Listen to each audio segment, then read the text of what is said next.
안녕하세요, 오토헤럴드 김은기입니다. 오늘은 포르쉐 라인업 두 번째 순수 전기차 마칸 일렉트릭을 만나보겠습니다. 먼저 지난달 국내 출시된 마칸 일렉트릭은 사양에 따라 마칸, 마칸4, 마칸4S, 마칸 터보 4종으로 구성되는데요. 런치 컨트롤 작동 기준 기본 마칸의 경우 360마력, 마칸4 408마력, 마칸4S 516마력, 마칸 터보 639마력의 오버부스트 출력을 발휘하게 됩니다. 또 최대 토크는 마칸이 51.4kgm, 마칸4가 66.3kgm, 마칸4S 83.6kgm, 마칸 터보 115.2kgm를 나타냅니다. 100km/h까지 순발력을 볼까요? 순차적으로 기본 마칸 모델부터 5.7초, 5.2초, 4.1초, 3.3초가 소요되고 주행 가는 거리는 각각 474km, 454km, 450km, 429km를 나타냅니다. 신형 마칸 외관 디자인은 유려한 모습을 유지하면서도 볼륨감을 강조한 모습인데요. 더욱 날카롭게 다듬어진 비율과 포르쉐 디자인 정체성이 더해졌습니다.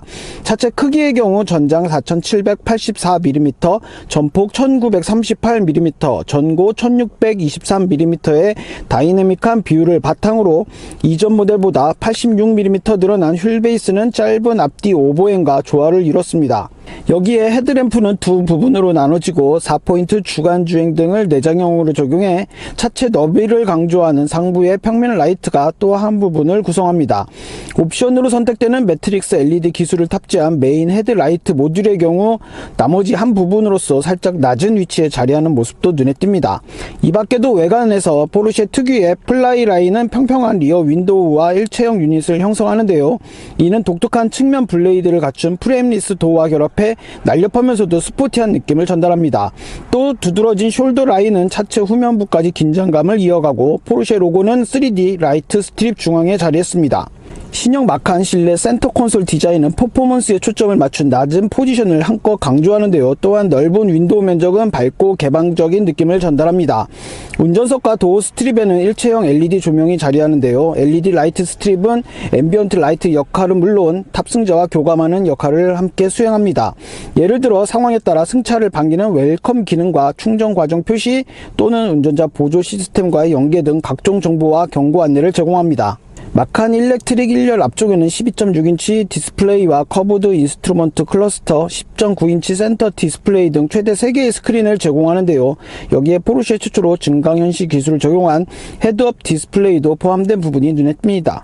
마칸 일렉트릭에는 100kWh 리튬이온 배터리가 탑재됐습니다. 이 중 최대 95kWh를 능동적으로 사용할 수 있는 부분도 특징인데요. 고전압 배터리는 800V 아키텍처를 바탕에 둔 마칸 일렉트릭에 처음 적용되는 프리미엄 플랫폼 일렉트릭을 통해 DC 급속 충전 상황에서 약 21분 이내 10%에서 80%까지 충전할 수 있습니다. 이 밖에도 마칸4와 마칸 터보의 경우 모두 4륜구동 구성으로 두 개의 전기 모터가 거의 실시간으로 차량을 제어합니다. 전자제어식 포르쉐 트랙션 매니지먼트는 기존 4륜구동 시스템보다 약 5배 빠르게 작동하기도 하고요. 슬립이 일어나더라도 100분의 1초 이내에 반응할 수 있다고 합니다. 또 구동력 분배는 선택적 구동 프로그램에 의해 제어되면서 리어 엑셀의 전자제어식 디퍼런셜 록 시스템인 포르쉐 토크 벡터링 플러스도 마칸 터보의 트랙션, 주행 안정성 및 측면 역동성에 중요한 역할을 담당하게 됩니다. 이 밖에도 해당 모델에는 에어 서스펜션을 비롯해 최대 조향각 5도의 리어 엑셀 스티어링의 탑재로 고속주행에서도 탁월한 주행 안정성을 제공합니다. 또한 마칸 일렉트릭은 보닛 아래에 84리터 용량의 두 번째 수납 공간인 프렁크를 탑재하고 트렁크와 합친 전체 수납 공간은 이전 모델 대비 127리터 증대됐습니다. 여기에 2열 시트 등받이를 완전히 접으면 차체 뒤쪽 수납 공간 용량은 1348리터까지 커지고 2000kg에 이르는 최대 견인 중량으로 실용성은 한층 강조됐습니다. 참고로 마칸, 마칸4, 마칸4S, 마칸 터보의 국내 판매 가격은 9,910만원, 1억 590만원, 1억 1,440만원, 1억 3,850만원부터 시작됩니다. 네, 이제 마칸 일렉트릭의 본격적인 시승을 진행해 보겠습니다. 해당 모델은 최상위 터보 모델이고요. 주행 모드는 스티어링 휠 안쪽에 다이얼 버튼을 통해 조작할 수 있고요. 노멀, 스포츠, 스포츠 플러스, 오프로드 이렇게 구성이 됩니다. 각각의 모드에 따라서 앰비언트 라이트가 달라지는 모습도 확인할 수 있고요. 앞쪽 계기판은 굉장히 시인성이 우수하고 좌우측 클러스터뿐 아니라 가운데 화면도 운전자 취향에 따라서 다양하게 설정할 수 있는 부분이 눈에 띕니다. 시트 포지션을 굉장히 낮출 수 있는 부분이 눈에 띄고요. 스티어링 휠의 크기나 무게감이 사실상 스포츠카에 준하는 스타일을 나타내고 있습니다. 그리고 차량 대부분의 기능은 센터 디스플레이를 통해 터치 방식으로 조작할 수 있는 부분도 확인할 수 있고요. 전반적인 주행 질감은 마칸 일렉트릭 트림에 따라서 약간씩 차이를 보이겠지만 터보 모델 같은 경우는 굉장히 강력한 출력과 토크를 바탕으로 엄청난 파워를 발휘하는 부분이 특징이고요. 또 순수 전기차의 특성에 맞춰서 차체 하부에 쏠려 있는 가장 큰 무게를 차지하는 배터리의 영향으로 굉장히 안정적인 주행 스타일을 나타내는 부분도 만날 수 있습니다. 약 600마력이 넘는 최대 토크에도 불구하고 일상적인 주행 패턴에서는 순수 전기차의 특성이 반영되어 굉장히 고요하고 편안한 주행 질감을 만날 수 있고요. 해당 모델의 주행 보조 시스템 같은 경우는 스티어링 뒤쪽에 스틱형으로 자리하고 있고요. 간단히 한 번의 동작으로 앞차와의 간격, 좌우 차선을 유지해주는 모습을 만날 수 있습니다. 또 계기판 가운데 설정을 통해서 제 차량 앞뒤 좌우의 교통 흐름을 파악할 수 있는 부분도 눈에 띄고요. 대부분의 브랜드들이 스티어링 휠 안쪽에 간단한 버튼 조작을 통해 사용하는 것과 달리 해당 모델 같은 경우는 스틱형으로 제작이 되어 있는데 이런 부분이 살짝 좀 아쉽게 전달되기도 합니다. 서스펜션의 감도 굉장히 편안할 땐 편안하고 스포티한 주행을 위해서는 굉장히 하드한 세팅을 보이기도 합니다. 이런 달라지는 서스펜션의 감도 눈에 띄고요. 또 후륜 조향 기능을 탑재해서 차체가 이전보다 많이 커졌지만 고속주행의 안전성이라든가 좁은 길에서의 회전 반경이 굉장히 우수한 부분도 해당 모델에서 만날 수 있는 주요 특징이라고 볼 수 있겠습니다.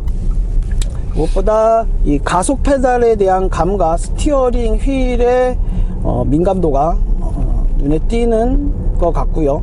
앞쪽 보시면 제 앞쪽 차량도 마칸 일렉트릭 터보 모델인데 약 60km 이상으로 달리다 보면 뒤쪽 리어 윙이 자연스럽게 올라오는 모습도 확인할 수 있습니다. 전기차 특유의 특징이죠. 회생제동 시스템도 해당 모델에서 만날 수 있는데요. 회생제동 시스템 같은 경우는 앞쪽에 위치한 센터 디스플레이의 차량 목록에 들어가서 여기서 요 우측 하단에 켜기와 끄기 버튼을 통해 활성화하거나 비활성화할 수 있습니다. 하지만 기본적으로 회생제동 시스템을 끄기를 작동하더라도 기본적인 회생제동 시스템이 어느 정도 작동하는 방식이고요. 이를 통해서 좀 더 우수한 에너지 효율성을 발휘하게 됩니다. 회생제동 시스템을 끄다 보면 일반 내연기관차의 주행 스타일과 거의 유사한 모습을 만날 수 있고요. 다시 활성화하더라도 사실상 그렇게 멀미를 유발하는 그런 불편한 회생제동 시스템은 아닌 것 같습니다.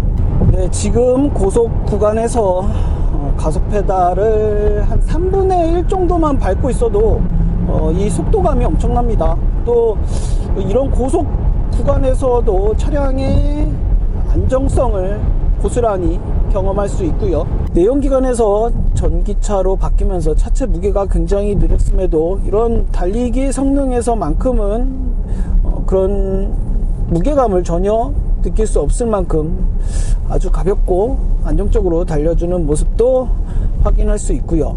또 이때 앞서도 언급했지만 스티어링 휠에 대한 조향감이 굉장히 우수하고 앞뒤 무게 밸런스가 안정적으로 이루어지면서 굉장히 스포티한 성향을 보이고 있습니다. 네, 오늘은 이렇게 포르쉐 라인업에서 두 번째 순수 전기차로 투입된 마칸 일렉트릭 터보 모델에 대해서 살펴봤고요. 저는 지금까지 오토헤럴드 김은기였습니다.